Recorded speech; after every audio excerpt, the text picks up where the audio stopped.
देखिए बाबू, आपको 2026 में पहली बार जब नीट का परीक्षा हुआ तो क्वेश्चन पेपर लीक हो गया। क्या आप इस बात से अवगत हैं? हां, हो गया। और नीट का परीक्षा कौन एजेंसी करवाता है जानते हैं? NTA, national testing agency, NTA.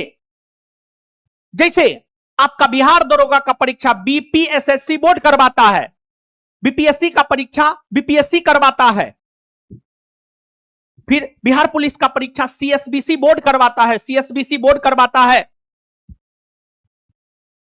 उसी प्रकार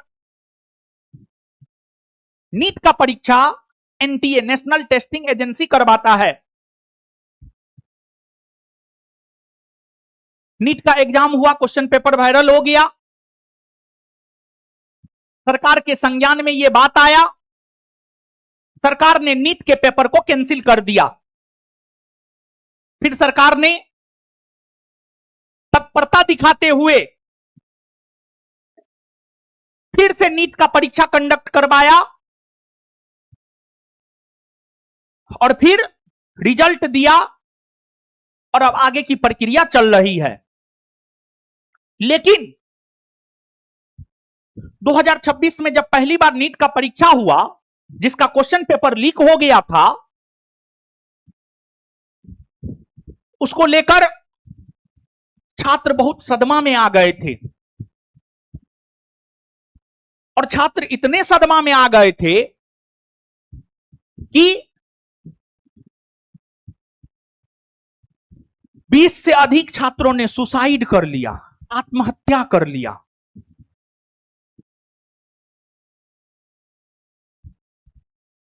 और इसी वजह से दिल्ली के जंतर मंतर पर आंदोलन हुआ, कॉकरोच जनता पार्टी के नेतृत्व में आंदोलन हुआ। और यह आंदोलन तब और अधिक लोकप्रिय हो गया जब प्रमुख पर्यावरणविद और शिक्षाविद सोनम वांगचुक इस आंदोलन का हिस्सा बनी। और सोनम वांगचुक आमरण अनशन पर बैठे और 26 दिनों तक उन्होंने आमरण अनशन किया। और सोनम वांगचुक ऐसा नहीं है कि पहली बार आमरण अनशन पर बैठे हैं, इससे पहले भी वे आमरण अनशन पर बैठे हैं। और सोनम वांगचुक के पिताजी भी आमरण अनशन पर बैठे थे। उस समय प्रधानमंत्री इंदिरा गांधी हुआ करती थी और इंदिरा गांधी सरकार के मंत्रियों ने सोनम वांगचुक के पिताजी को आमरण अनशन तुड़वाने का काम किया था। उसी प्रकार अभी जो सोनम वांगचुक आमरण अनशन पर बैठे थे, सोनम वांगचुक की जो मांग थी, उनकी मांग को पूरा करने का आश्वासन सोनम वांगचुक को दिया गया और तब जाकर के उन्होंने आमरण अनशन तोड़ा। और फिर जंतर मंतर, दिल्ली के जंतर मंतर पर हो रहे आंदोलन की मांग यह थी कि उसकी मूलतः 3 मांग थी। एक मांग यह थी कि शिक्षा मंत्री का इस्तीफा हो। दूसरी मांग यह थी कि जो छात्र सुसाइड किए हैं उनको कम से कम 1 करोड़ तक कंपनसेशन दिया जाए। तो ये सब मांग थी। सरकार ने इन मांगों को स्वीकार किया, शिक्षा मंत्री का इस्तीफा हो गया, अभी कंपनसेशन नहीं मिला है, मिलेगा। लेकिन इस कड़ी में 20 जुलाई 2026 को दिल्ली के जंतर मंतर पर बैठे छात्र, युवा जंतर मंतर से संसद भवन की ओर कूच करना चाहते थे। और छात्र, युवा छात्र दिल्ली के जंतर मंतर से संसद भवन की ओर जब कूच किए, पुलिस ने उन युवा छात्रों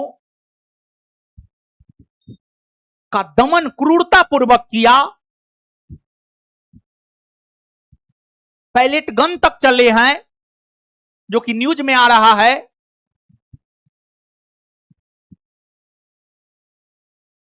लड़कियों तक को नहीं छोड़ा गया प्रशासन के द्वारा।